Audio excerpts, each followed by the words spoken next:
This is the let's wait till the tape's going. Do you see like a little number moving from left to right or right to left, kind of adjusting into a new number? That's right, they don't have the tape reels anymore. It's going? Okay. So all of that banter, patter, or whatever it was is now on the tape. Yes, welcome everybody. This is the Birds of a Feather session, and we called it Fast Track. There is no official name, Fast Track. We were trying to depict what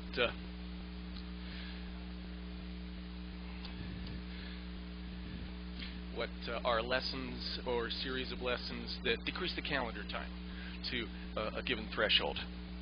And I'm Jim Wass from Riverdale, Maryland. I've done exactly one of these sessions so far. I did a 3 weeks to mainstream in the fall.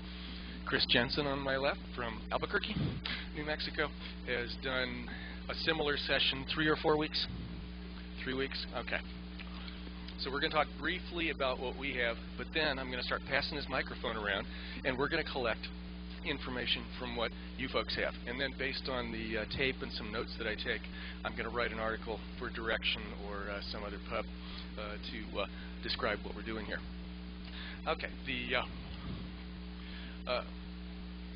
I've got 10 outline points on what we might be talking about for these sessions, the modes and durations. Mine in particular was 3 Saturdays, approximately 6 hours contact time. And then how the program coverage per unit of time becomes much more efficient when you start stacking them closer together. Retention of students through the class, some of you will speak to that better. Kris and I only have one data point, so we can't very well describe any kind of a trend there. How well your graduates integrate into club or other programs. Retention in club over time. Vernon's going to be the one who has the most data on that I'm aware of right now with a 5-year track record. What populations or what types of students more lend themselves to an accelerated or a compressed set of lessons? How does this affect your teaching order? Do you change your teaching order because of the way the time is shortened? Business structure, tuition compensation to instructor, we might get into lunch during the program, other advantages, disadvantages. And then before I forget, the multi-cycle committee recently formed under Randy Page, chairman. When I walked into their meeting, they were discussing not just starting lessons at different times of year, but also starting lessons that have compressed schedules. So this subject matter seems to have been absorbed into the purview of the multi-cycle committee. Okay, I have done one set. As I said, I was asked to do the DC Lambda Squares, which is the IAGS DC club in Washington, D.C. And not very much data there. I had 3 students with angels. 3 students with angels. 3 weeks to full mainstream, and with a large amount of DVD. The population I had was 2 guys in their 30s and 1 guy in his 40s. So I didn't have our advanced ages where some people suggest there might be some problems doing this sort of thing. One of the things the club did to promote both retention of material from one Saturday to the next, and also retention and absorption of these members into these folks into the club, was during the course of these lessons, the Thursday night dance was opened to these folks, and at least 2 tips were called to the vocabulary that they had. So not only were we increasing the amount of stuff we were putting in on a Saturday by Saturday basis, but we were taking out a little bit of that gap, that 6-day gap, by putting them in on Thursday nights. The Lambda Squares were following something that Jack Murtha preached long ago. He was talking about working with children in schools, and how they like to have a goal, some sort of an event, some sort of a celebration, some sort of a something at the end of a sequence of lessons. And he would talk of examples of those being, we're going to have the square dance competition and the teachers are going to judge. We're going to do the general assembly with all of the kids in the school being able to watch the square dance groups perform, or we're going to do the party with parents on a Friday night sometime after the sequence of lessons, and we're going to perform for the parents. So all of those were sort of things to look forward to, and the DC Lambda Squares sold for the same price. We got those lessons and we got entry into the weekend at in West Virginia as part of the package. Okay, Kris, why don't you talk about yours briefly, and then I want to start sharing it around with the group.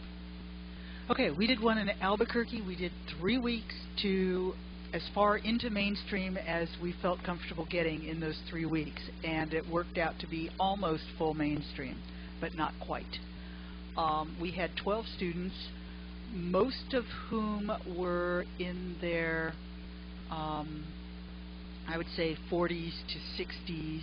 We had one older gentleman. Most of them were retreads. That is, they had square danced before and they were looking at this as a quick way to get back into it. We really had only one dancer who had never ever danced anything before. We had a contra dancer, we had some other folks. But we had one dancer who had never square danced, and he was also an older gentleman, and he had the most problems with the 3 weeks. We had 2 instructors.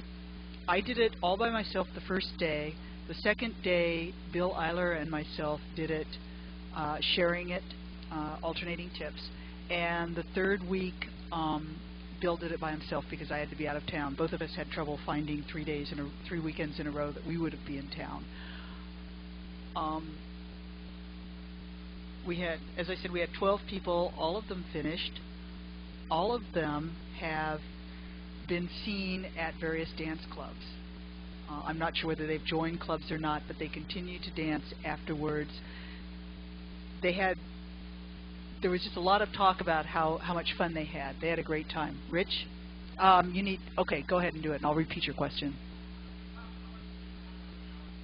All right, teach time and hours per day. We were doing it from 10 to 5 with an hour for lunch. Jim? And we were doing it from 9 to 4 with a nominal hour for lunch that actually extended to about an hour and a half because they went out to a restaurant. Okay, so we're talking about 15 hours of teach time. Andy? We were only doing Saturdays. The question was, did we have angels? Yes, we had angels. For ours, we had enough angels to bring it up to 2 squares. Yes, I have to comment, the angels that we had for the DC Lambda Squares, they were pretty well trained, and they were very good at position, and they did not drag and pull a lot, but they were always where they needed to be. I would have to say that our angels were not as well trained and probably did some dragging and pulling around.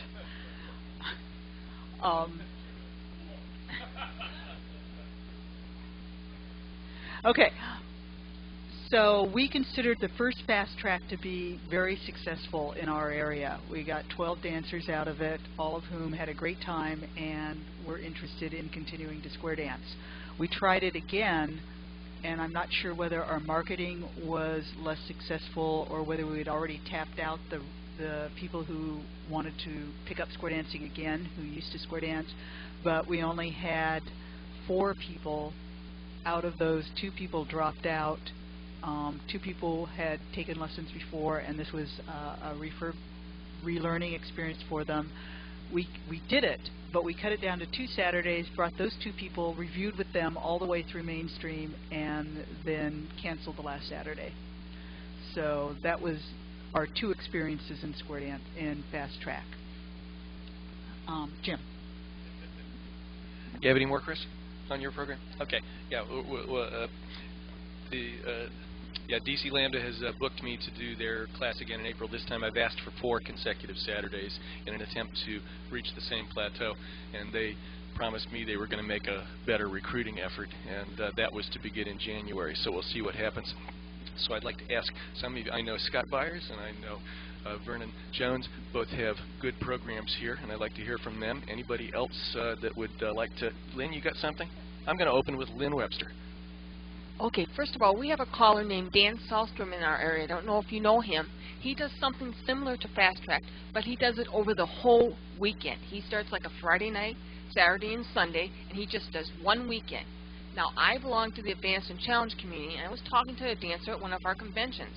And he says, oh, I've got my partner. She doesn't square dance at all. And they were from, like, New York or California, not Minnesota. And he brought his partner all the way from out of town to this session to learn dance. And then they came back about 3 months later, and they went through the Plus program that he did. And I think he had, like, 22 people in this dance thing. I think it's been pretty successful. But his goal at the end of this thing is to encourage them to go out and join a mainstream club that is currently running lessons to keep up with it. I don't think he gets through the complete mainstream program in this weekend. He gets them to where they can go to a new dancer dance, and plus a little bit more. And then I also do fast track with the higher levels. I have people that want to join my C1 group from time to time, and what I do is I kind of evaluate the people. I see somebody that can do it maybe, and I say, well, sure, you can come on in and join our group, and I bring them up to speed. So I might teach 4 calls a tip. I won't teach 4 difficult calls, but I might take 4 easy calls and maybe 1 difficult call and teach it in a tip, and then do that so that they get like 10 or 15 calls in a session. But I don't have a set schedule. It's just somebody that just wants to join my group. Thank you.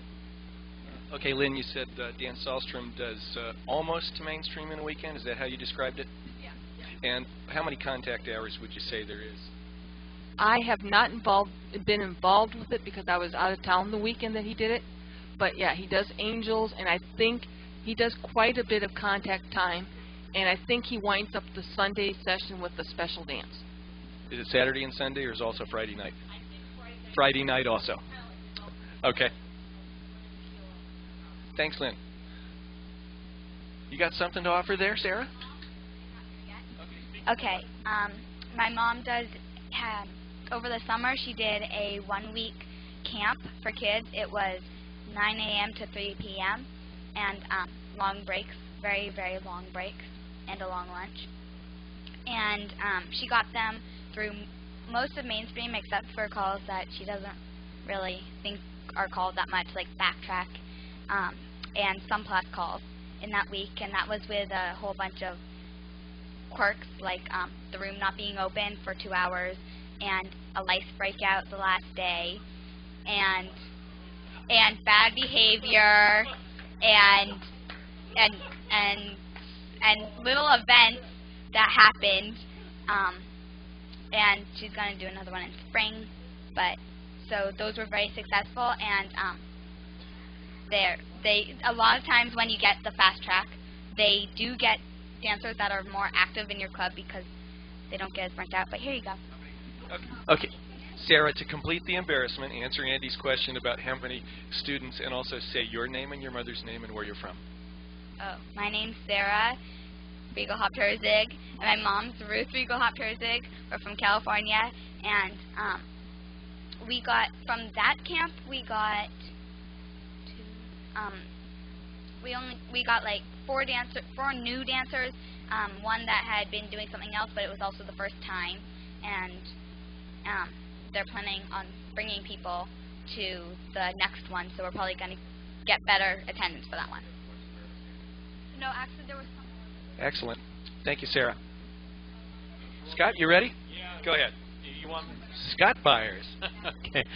I'm Scott Byers. I'm from California, primarily Sacramento, and we teach in the Marin County area. Actually, it's Sonoma County. I've run 5 of them successfully. 3 of them were through Plus. 2 of them were Advanced and Challenge.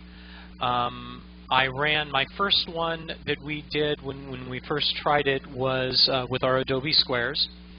And we started, the idea was to get we had a bunch of teenagers that wanted to learn to square dance.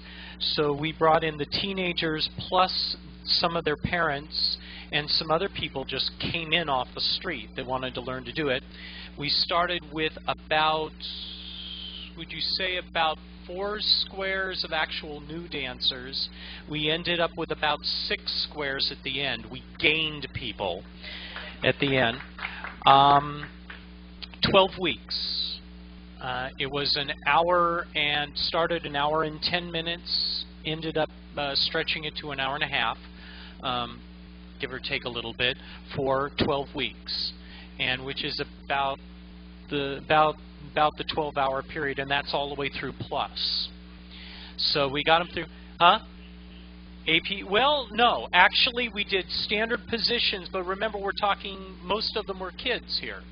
So in essence, you teach them a definition and they're going to run out, and especially the teenagers, they're going to switch places and do stuff, which is what they're doing now.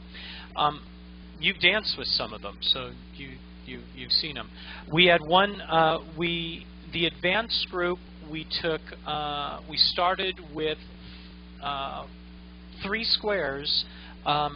The first, we did that in 2 sessions. The first one was A1. We got them through A1 in the first session, first 6 hours. We took them through the second 6 in that was A2 in another 6 hours. The first session had 3 squares. Second session had 2 squares, and so we brought 2 squares through A2. 80 call vocabulary in 12 hours? Yes. Yeah. We then did, for the same people, we put together, actually we moved it to the barn in Sacramento, and we did a C1 blast. And the C1 blast was in 2 weekends. So we do 2 weekends of 6 hours. I don't think I would do that again. I think I would do it in 3 sessions of 6 hours for C1. But we took 3 squares to C1 from advanced, from A2. Now, it's tough, and you're going to need maintenance with the people. There's no question about it. It's very successful. The people run through it. They learn it quickly. Then you bring them into your club, and you start hitting them with the maintenance. You start playing. You start putting them into the different positions. You start working them, but you get them into your club. That's the key. The key of the fast track is getting them to be dancers. And once you get them there, you put a badge on them. You label them. You say, "You're mine." You know. Then you get them there. Then you can start. Then you can start doing the maintenance, and at that point, we've got one kid, Lake, that's just absolutely phenomenal. The guy went through the 12-week program, followed it with the A1, A2, and went to C1. And oh no, it was less than 6 months. This was like 3 months worth of time. Yes, John. Yeah, yeah, he can dance John C1, okay? Oh, Rugrats? Yes. Rugrats, there were 2 of us callers that were working on the Rugrats. We did one of them in Sacramento, and the other one we did in the Modesto area. In the Sacramento area, we had about a square of people going through, and there were a couple of adults in that, but mostly it was teenagers. What I found age group-wise is that those that are too young, for example, those that are in, unless there's unusual circumstances. Okay, I don't want to be too general because you have 2 that are pretty hot, but you don't run into those all the time. But for the most part, if you need to have them at least, I would say, 12 years old, 10 to 12 maybe. Yeah, you need to have them at least 10 to 12 years old to do that program, and no older than, I would say, 45, 46. I don't think I could do it. And your moderator is 53. Yeah. I'm going to be 46, so I don't think I could do it, to be honest with you. I don't think I could go through this program. But we had parents go through the program. The second one we did, the Modesto area, was really, really successful. We started with that one with 6 squares of dancers. We ended up with 5 at the end of dancers, and this was a mix of adults and teenagers and kids. And that one still has a 3rd day to do. Bill does the first part of the mainstream, the lower portion of the mainstream. I do the other two parts. I do the finish up to the major portion to mainstream, and then the plus in the second session. And Bill Silver did the first part. I did the second part. And it seemed to work great, so I'll leave this up to them. Rich Reel, you have a question? You want me to repeat your question, or you want the mic? Any supplemental reading material for this effort? There doesn't exist much of anything yet. And did his dancers use supplemental? Did you hand out definitions? Did you give them the booklets? That sort of thing. The plus or mainstream stuff, no, I did nothing. I would suggest, however, to do that, and the next ones we try, I'm going to have materials to do that with. But the advanced and the challenge stuff, I encouraged the kids to pick up books. I said what you need to do is, and I recommended several books. Among those was John's Big Five, and the other one was the Cedar Chest. I recommended that. I said at the very least you need to go to CALLERLAB's website and download the definitions off the website, and you need to start looking at those definitions. I did not ask them to pre-look at calls, because to be completely honest with you, I had no idea. It's the first time I'd done a blast on Advanced and Challenge. I had absolutely no idea where I was going to stop, for the challenge specifically. So for the challenge, I had no idea where I was going to stop, and I kind of on the fly, there were a couple of calls. I moved to the second session because I didn't think they were going to be ready for that yet. So because I hadn't taught them a basic enough to get to that point. So I did provide teaching orders for the advanced and for the C1, but those were easy. But that's about all I did. Yeah. I provided them with a list of calls, and I also provided them with a couple of URLs to sites that had the animated dancers. A couple of people went and looked at those. I'm not sure how much it helped them, but one guy said he really liked having that. So there is information online. And the DC Lambda Squares provide a packet that a folder full of stuff, and I believe it included definitions. I can't remember clearly whether it was just the printouts of the CALLERLAB definitions or whether it was the sets and order handbooks. It was one of those two through the plateau we were seeking, which was mainstream. Lynn Webster. Lynn Webster from Minneapolis again. Speaking about him doing the Advanced and Challenge, you got to understand people that dance Advanced and Challenge already have some basic understanding of square dancing and what's happening. For instance, the as couples concept at the advanced level. You start with an as couples circulate. They understand that. Then you move as couples walk and dodge.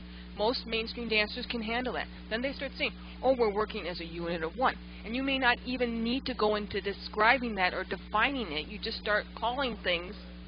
You directionalize it. There are some shortcuts. Aaron, you want to close out what Scott was talking about, or I'm going to jump to somebody else? Okay. Aaron has a point. Well, the list is everything, and Scott has refined his teaching order so that there is a very careful building block progress. But there is one other important thing. When we scheduled the Rugrats Blast classes, the first one was scheduled specifically so when these kids finished the Blast class, within a week or two they could attend our Harvest Hoedown Festival, which is our big local festival. The first 2 days of the Manteca one was specifically formulated so those kids could dance mainstream at their local festival. And I had many, many dancers come up to me after that festival and remark on how competent these kids were, how well they danced at the festival, how impressed they were with their abilities at that point. Nice feedback to get. And Scott, did I hear you correctly when you were saying you had 13 weeks or 12 weeks of 1 hour, 1 hour and a half lessons, rather than, so the blast there was just in the volume you were giving them per unit of time. And your program there was more analogous to what the Tech Squares do with the 1 semester to plus 13 weeks or whatever it is. Okay, thanks. Jim Weber. Jim Weber with United Square Dancers of America. We're also presidents of the Missouri Federation of Square and Round Dance Clubs. The Northwest District that Edith and myself belong to, of the Missouri Federation, had their first fast track lessons, and it was very successful. It was a 5 Saturday. The advertisement and stuff for the class went through the community education through the high school. The high school provided the place. The high school paid the, no, I said the high school. It's the brainwave here. The district, school district, paid the callers, and we had 3 callers involved, and they all took turns at the mic during the day. They went from 9 o'clock until 3 o'clock and we encouraged them to bring a sack lunch, which everybody did except the callers. And who was late coming back for lunch? That happened the first day, okay? They got wise after that. And the students were always waiting for them. We graduated 12 of the 14. One couple got the flu and missed out in the 5 weeks. We was actually 4 weeks of teaching. The 5th Saturday was a review in the morning, invited other clubs and our club to come in the afternoon, bring the finger foods for eating, have a lunch, and then a dance afterwards. They had the whole thing. And we also invited the presidents or representative of clubs to talk about their club. And once they got up there and talked about the clubs, and then during the graduation ceremony, each one of the clubs that was there give each student a pass to go to their club. I know of now that 8 people out of the 12 have already joined clubs, which makes it good. Oh, they was actually older. One lady was 62 years old, I believe, that took the classes, and they all went through fine. It was probably around 50 to 60. And the target program mainstream? The target program is mainstream.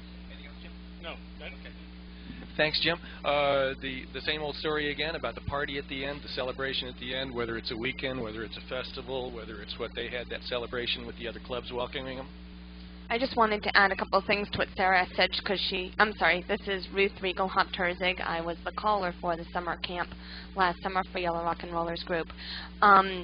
The couple of things I wanted to add was, one, that in fact we also had a destination. It's good to give the kids a goal. We were dancing at our county fair. That was the following week, actually, and let me tell you how blown away the adults were when they asked the kids, how long you've been dancing? 10 days. You know, they had a good time with that. And the other thing was, but the really important thing I wanted to bring up was we didn't teach in the afternoons. She said she didn't mention that. It was teaching in the mornings. In the afternoon, it was just dancing. And we invited other callers in because I've been told that it's difficult for other clubs when I go to visit to get used to my voice because it's female. Well, they are going to have a problem getting used to a male voice when they go to the county fair. So I brought other callers in the afternoon to give them a different voice and a different style of calling so that they would know what to expect. Very good, Ruth. Thank you. And Vernon Jones, can you tell us about your program out around Dallas? Vernon Jones, and I'm from Texas, mainly the Dallas and Fort Worth area. We've been doing this for 6 years now. The first year, we worked with a singles club in Dallas, and basically it was a guinea pig time. And we told the people that they brought that they were guinea pigs. We were trying something new. And we tried it for 2 Saturdays. And the question was, is how far are we going to get during the day? And our standard answer was, is we don't have any idea. And how far are we going to get at the end of 2 days? And my standard answer was, I don't have any idea. What I could promise them was that at some point during the day, we weren't going to learn anymore. You can only take so much, and then you're not going to learn anymore. We started those 2 particular Saturdays at 8 o'clock, and we're going to 5. And one of the things we learned during guinea pig time was that's too long. About 2 o'clock, we started having trouble. About 2 o'clock, I realized we weren't going to learn anymore. So I just told the folks, we're just going to dance for the rest of the time what we know. At about 3 o'clock, we started having trouble with circle left. And that's when we decided we weren't going to go to 5 o'clock. And so we cut it off. After we were through, we talked to every one of them there, and every one of them to a person said that they would come for a third Saturday, and almost every one of them to a person said that they would not commit to a fourth Saturday. And so that's why we chose, you know, we are mental geniuses, and that's where we came up with 3 Saturdays, because the people told us that's what they would come to. So we went, and it's not just me, it was a man, myself, and a man by the name of Jim Short. By the way, Jim Short wrote an article called A Way That Worked, and it's on the CALLERLAB website under Winning Ways. You can go to it, find it, and download it and see it.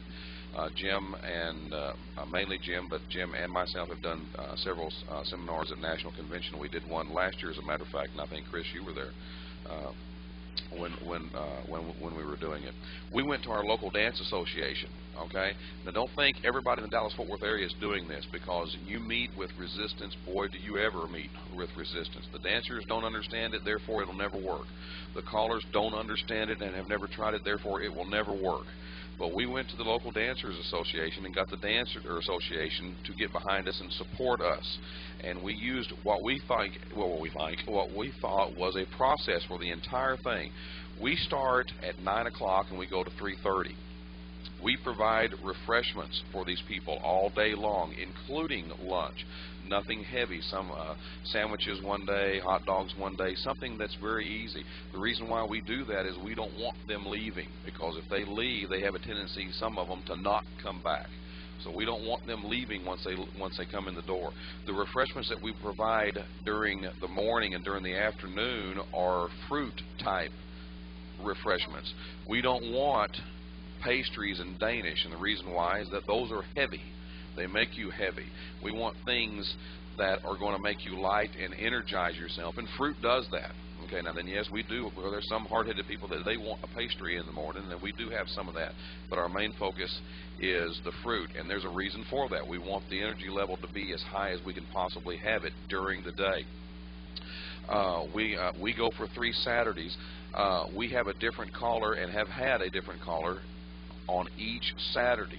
The reason being is that new dancers learn from John, and they get going, and they're doing real good. And the first dance they go to, they go out and they dance to Jim Waz, and Jim says circle left, and they go, whoop, that ain't the way John says it. And it scares them to death.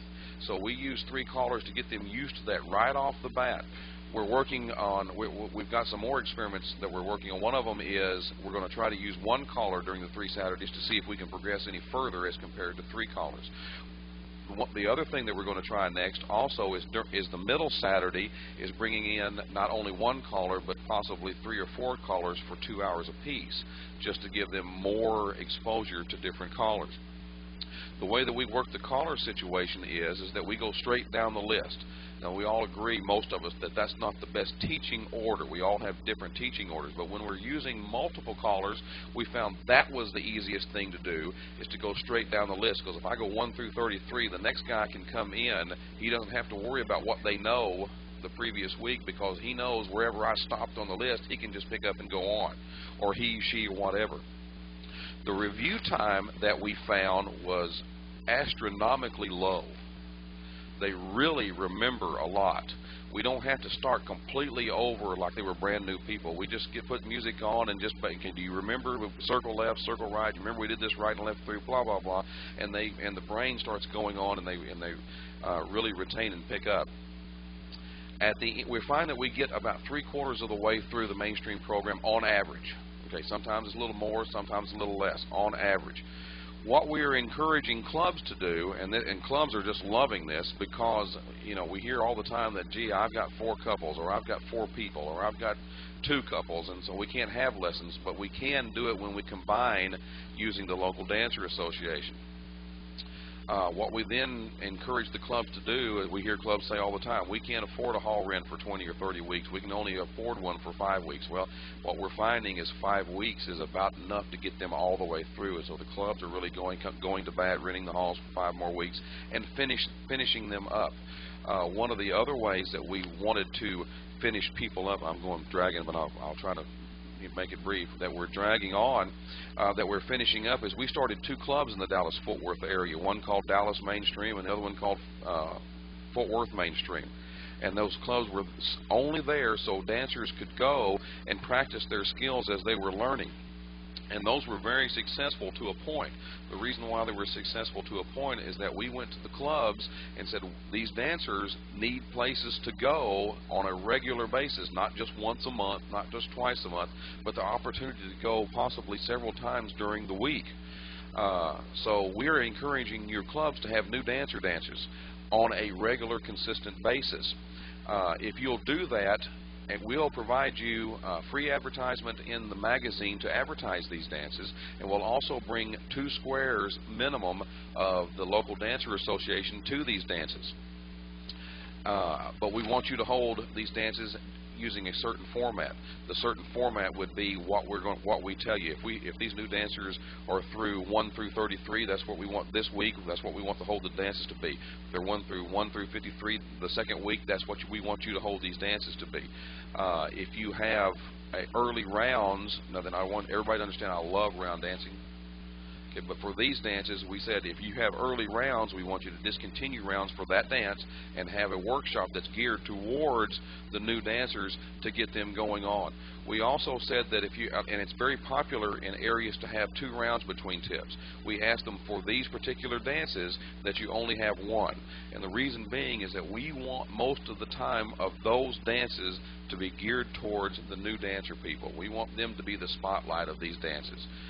Once they get acclimated to the regular dance scene, then you go back to your regular format. But for the new dances, please use them this way. What we found, because of the popularity of these clubs having the new dances on a regular basis, we had to discontinue and cancel the Fort Worth mainstream and the Dallas mainstream because the existing clubs were taking that away from us, which was a good thing. Okay, well, that's what we're hoping for. The first, of course, being in Dallas-Fort Worth, you know, we never call them fast track. Fast track is just kind of what something has come on. I consider these to be just another subset of multi-cycle because we started one in January on the west side of Dallas. We started one in February in Fort Worth. We started one in March on the north side of the area. And we started one in April on the second area. And the reason why is because new dancers are at their most enthusiastic level early, and they can bring people in. And yeah, Scott, go ahead, ask a question. I'll repeat it. Age group, okay, remember where I was, Lynn, so I don't forget it. Age group is a potpourri up and down the line. Average age is no different from where we are right now. The reason being is because if you know, you're young, even though you're just 2 years younger than I am. My hair is just all turning gray. You know, people in your generation don't want to hang with people in your generation, and that's just a fact of life. I'm not putting anybody down. That's just what's going to happen. So if you have a group of your folks, they're going to attract your folks, possibly younger, possibly older, and vice versa. And so that's a question I can't answer or pertain to. You know, that's just another subject. Dale, you had a question?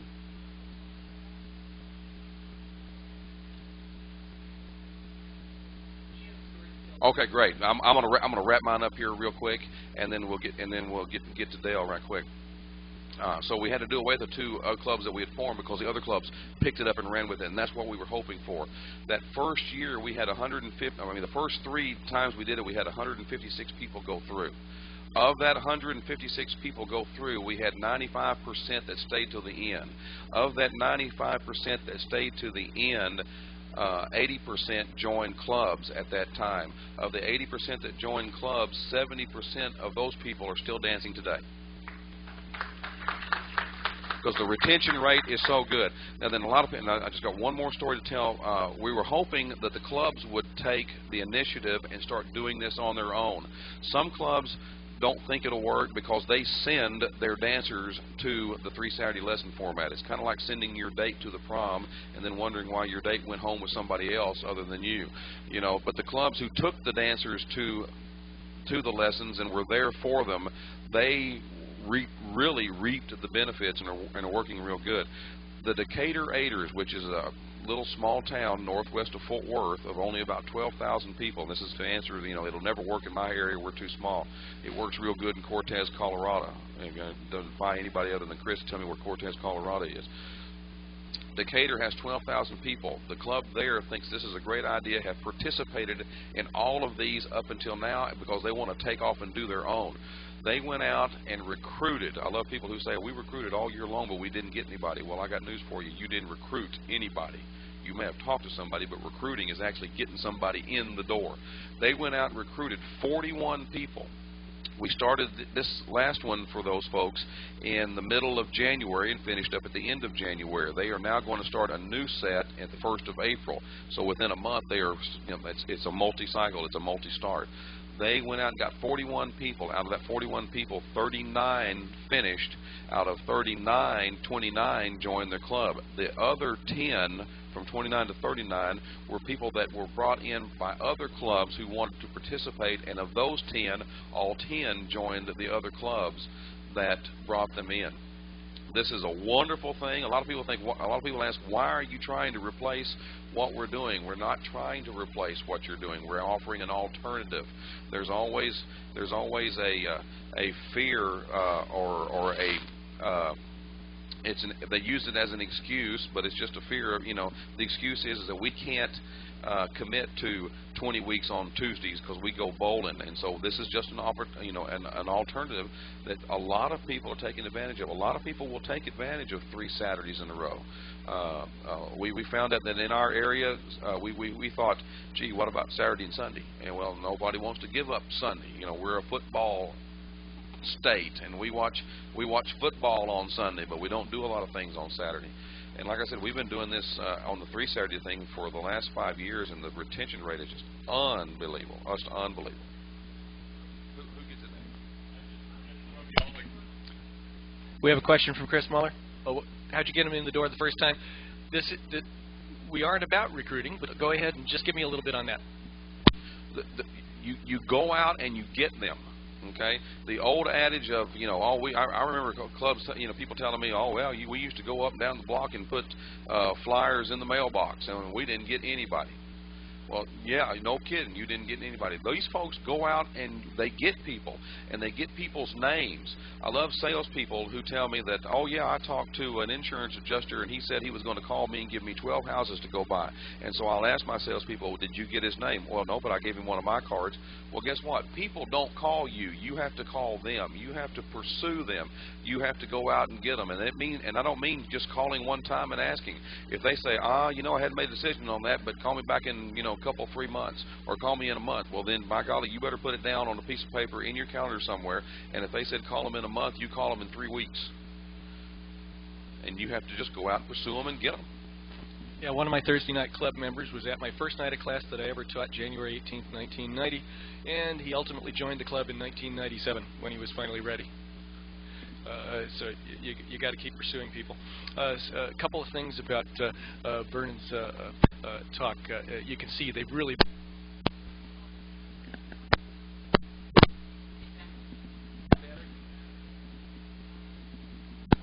the battery's been dying. Oh, okay, we got it just for just a few more minutes. As I just said, they're treating it very scientifically here. We're experimenting now to see if we go from multi-caller to single caller. We've evaluated how nutrition affects how they're going to perform through the day, so we try and control that. A very, very structured approach there. Thanks, Vernon. And Chris, you have a question, and then I'm going to go to Del Reed. Yeah, Chris Muller, Glendale, Arizona. I just wanted some of you to comment on cost and compensation.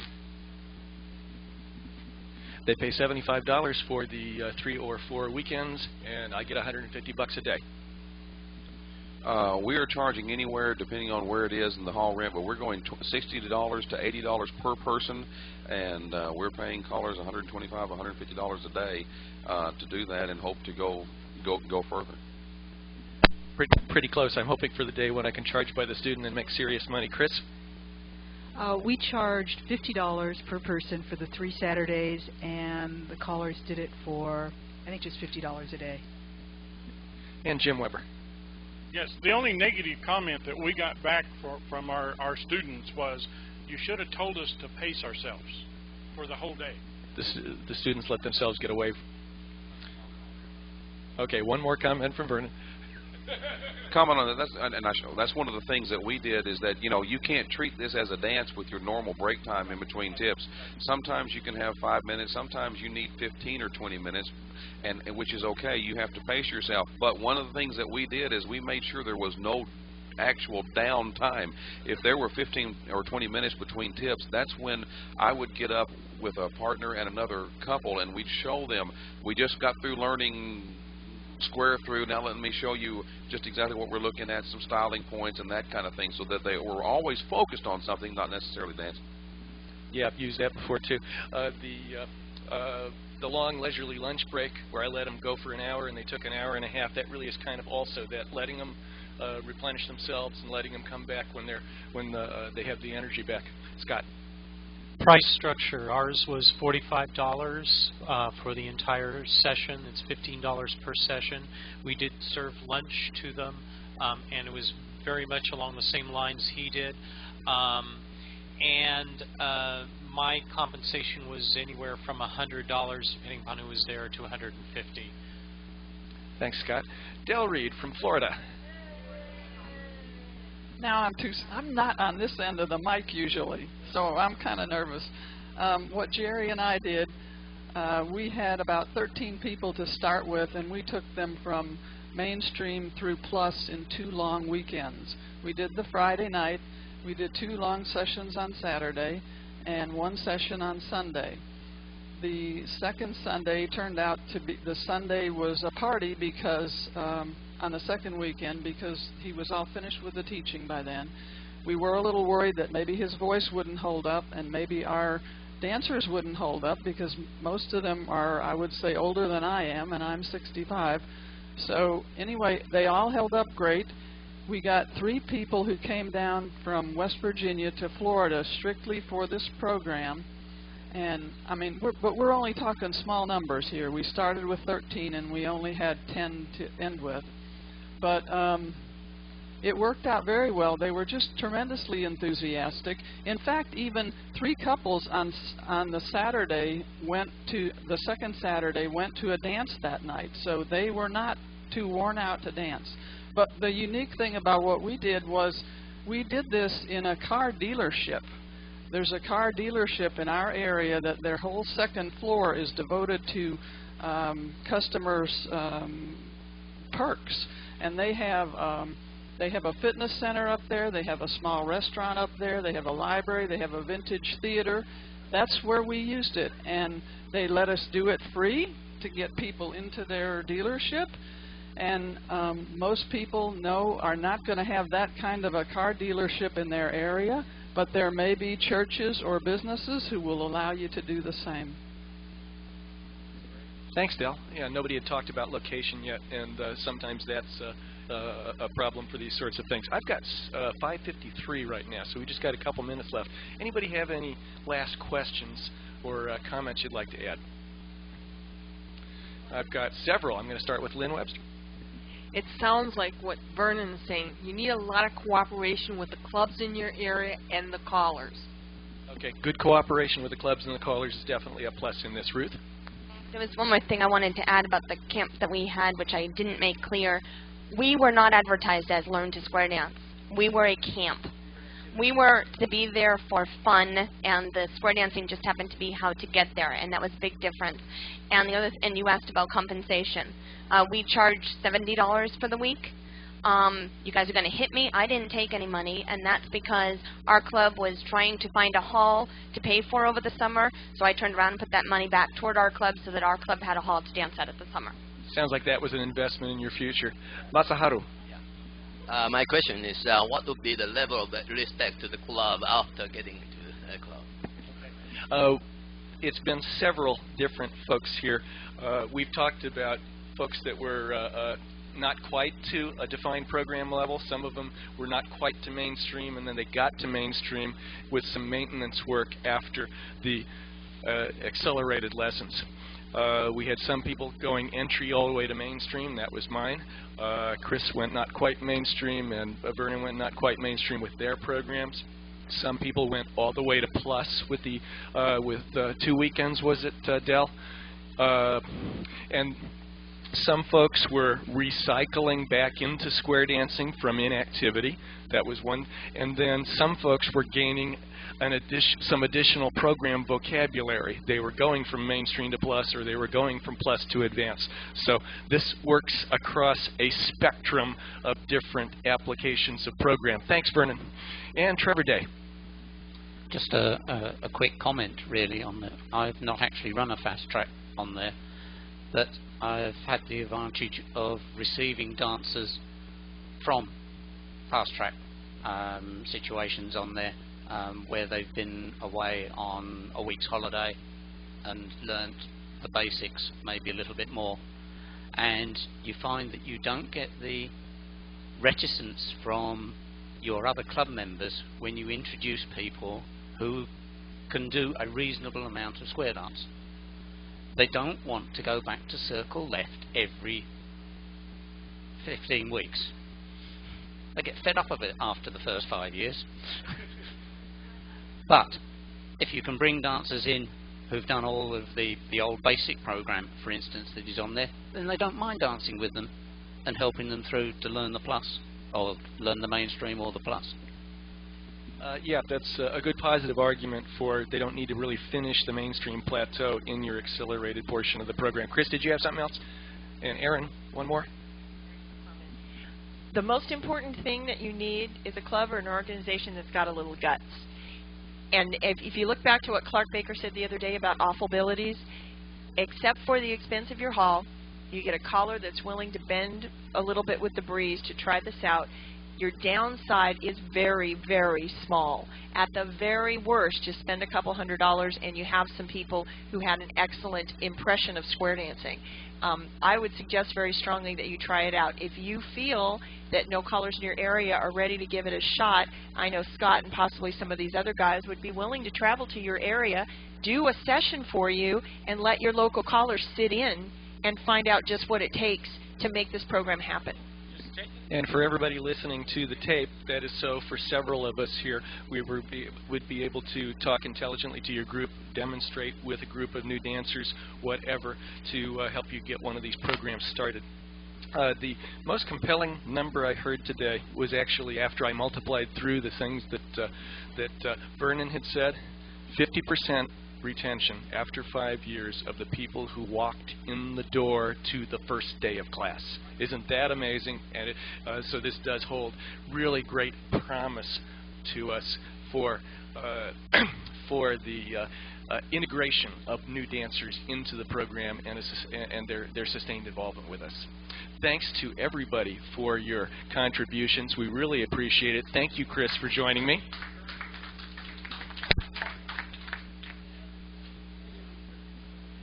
That's fine. Oh, there you are.